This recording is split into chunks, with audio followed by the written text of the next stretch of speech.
হ্যাঁ, তাহলে ল্যাবের ব্যাপারে আগে একটু আলোচনা করে নেই।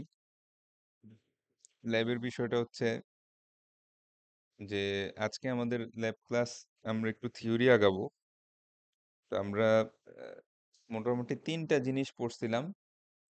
নাম্বার 1 হচ্ছে বেসিক লিনাক্স কমান্ডস, যেটা হচ্ছে আমাদের ল্যাব ফাইল 1 থেকে 4, অর্থাৎ এইটা। এটার মধ্যে আমরা বেসিক লিনাক্স কমান্ড গুলো পড়ছিলাম। এই যে মেক ডিরেক্টরি, কপি, পেস্ট, তারপর এডিট করা, নতুন ফাইল ক্রিয়েট করা, ফাইল রিমুভ করা, ফাইল রিনেম করা, এক ফোল্ডার থেকে আরেক ফোল্ডারে নেওয়া। এই জিনিসগুলো হচ্ছে আমাদের বেসিক লিনাক্স কমান্ডস এর মধ্যে পড়বে। নাম্বার 2 হচ্ছে ফাইলের পারমিশন, ফাইল পারমিশন বা ফাইল ম্যানেজমেন্ট, ঠিক আছে, অথবা ফাইল ম্যানেজমেন্ট। এটা আসলে অপারেটিং সিস্টেমের একটা খুব গুরুত্বপূর্ণ পার্ট, এই ফাইল ম্যানেজমেন্ট। এটার উপর আপনাদের চ্যাপ্টারও আছে ওই বইয়ের মধ্যে। তো ফাইল পারমিশনে আমরা যেটা দেখছিলাম হচ্ছে এই ল্যাব ফাইলটা, দিস ওয়ান, যেটা আমাদের ল্যাব 5। তো এখানে আমাদের এই যেই ধরেন অক্টালে আর আর এর ভ্যালু কত, ডাব্লিউ এর ভ্যালু কত, এক্স এর ভ্যালু কত, এই জিনিসগুলা, কিংবা ইউজার কিভাবে ক্রিয়েট করতে হয়, আহ, তারপর গ্রুপ কিভাবে ক্রিয়েট করতে হয়, একজন ইউজারকে একটা পার্টিকুলার গ্রুপে কিভাবে অ্যাড করতে হয়, এবং একটা গ্রুপকে কিরকম পারমিশন দিতে হয়, আদারকে কিভাবে পারমিশন দিতে হয়, পারমিশন গুলা কোন কমান্ড দিয়ে চেঞ্জ করে, সিএইচ মড, সিএইচ ওন, এই ব্যাপারগুলো আমরা হচ্ছে দেখছিলাম হচ্ছে ফাইল ম্যানেজমেন্টে।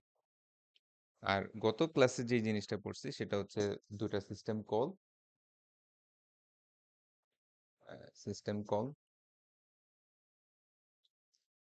তো এখানে আমরা মূলত ফর্ক এবং ওয়েট, এই দুটা সিস্টেম কলস দেখছিলাম।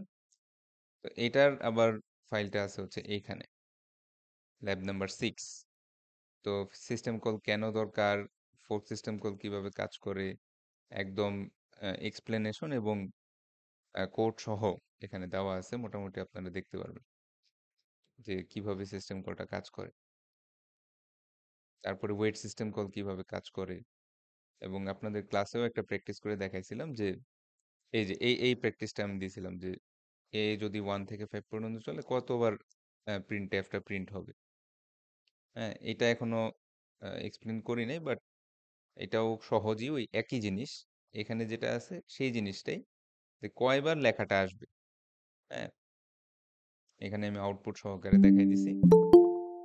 তো আমাদের মোটামুটি এই 3টার উপরে আমরা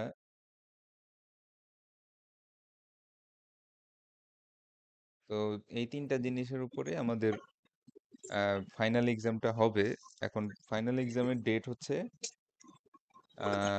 13 তারিখ, ঈদের পরে 13 তারিখ হচ্ছে আমাদের ল্যাব ফাইনালের ডেট। এর আগে 6 তারিখ আমরা ল্যাব পাবো ফিজিক্যালি।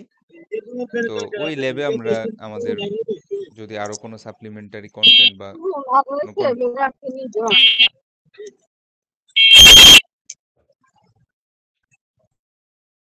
তো যেটা বলতেছিলাম যে আমাদের 6 তারিখে একটা ক্লাস পাবো, এখানে আমরা একটু আলোচনা করে দিব যে ফাইনালি কি আসতে পারে না আসতে পারে, এই বিষয়গুলো নিয়ে একটু আলোচনা করব। আর আমাদের ফাইনাল এক্সামে 13 তারিখ, এখানে মূলত রিটেন হবে, অর্থাৎ খাতা দিব পরীক্ষার খাতার মতো। ওখানে আপনারা অ্যান্সার লিখবেন, আর ভাইবা হবে। ভাইবা আমি ইন্ডিভিজুয়ালি প্রত্যেককে জিজ্ঞেস করব, সেখান থেকে আপনারা উত্তরটা দিবেন, সেখানে একটা কিছু মার্ক আছে।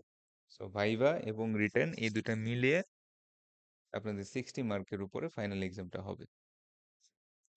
তো পরীক্ষা কি আছে বা এই সম্পর্কে কোনো কোশ্চেন বা কনফিউশন স্যারদের? ল্যাবের কথা বলতেছি।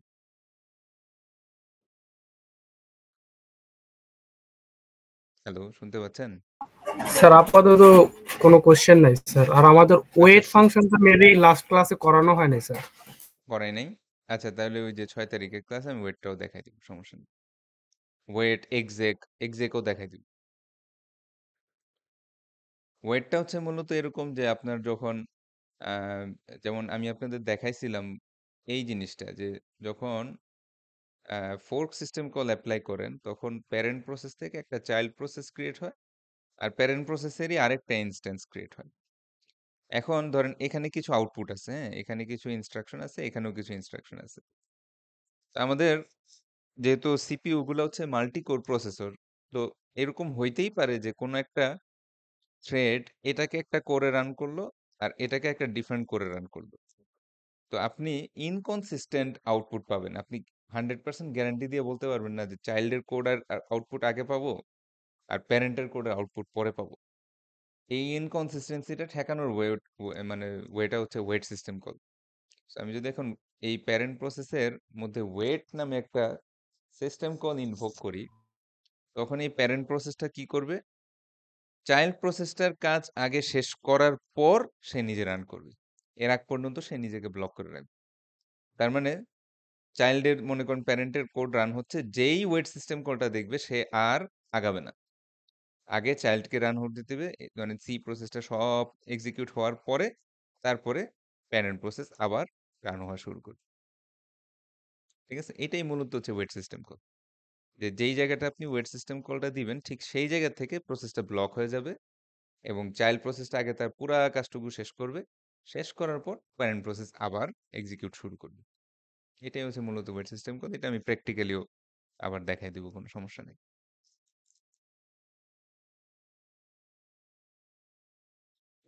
তাহলে আহ, মোটামুটি এরকমই। এখন আমরা শুধু ল্যাবে আছি কারা কারা? শুধু ল্যাবে আছি, মানে থিওরি ক্লাসে নাই। স্যার আমি আছি। আচ্ছা, আপনি আছেন। তো আমি আসসালামু ম্যাডাম, আলাইকুম স্যার। 23 হ্যাঁ, বেচ হৃদয়। ওয়ালাইকুম আমি আসসালাম। আছি। আচ্ছা আচ্ছা, সমস্যা নাই। তো আমি হচ্ছে ওনাদের বেসিক্যালি এখন থিওরি পড়াবো। আপনারা চাইলে থাকতে পারেন, না চাইলে আমি আপনাদের অ্যাটেন্ডেন্স দিয়ে দিতে পারি। আমাদের ল্যাবের আলোচনা আজকে এটুকুই। হ্যাঁ, আমি যতটুকু বললাম রেকর্ডও আছে, রেকর্ডেও শুনতে পারবেন। তার মানে অল্প একটু ধরেন এই 10-20 মিনিট রেকর্ড দেখলেই আপনাদের মোটামুটি কাজ শেষ। আমি ওখানে দেখাও দিছি যে কোন কোন ল্যাব ফাইল থেকে কি কি আসবে। আর 6 তারিখ আমরা ফিজিক্যাল ক্লাসে আরো একটু আলোচনা করব যে অ্যাকচুয়াল পরীক্ষায় কি আসবে না আসবে। ঠিক আছে, তাহলে যারা শুধু ল্যাবে আছেন তাদের অ্যাটেন্ডেন্সটা দিয়ে দেন এবং চাইলে আপনারা লিভ নিতে পারেন, থাকতেও পারেন, 9043। সমস্যা নেই। কি কি 9043? হাসনা হেনা আর জি জি রালি রালি চাকপা তাইফুল হাসান, তাই তো? জি স্যার। হ্যাঁ, ঠিক আছে। আপনারা চলেও যেতে পারেন, আবার চাইলে ক্লাসে বসে থাকতে পারেন, সমস্যা নেই।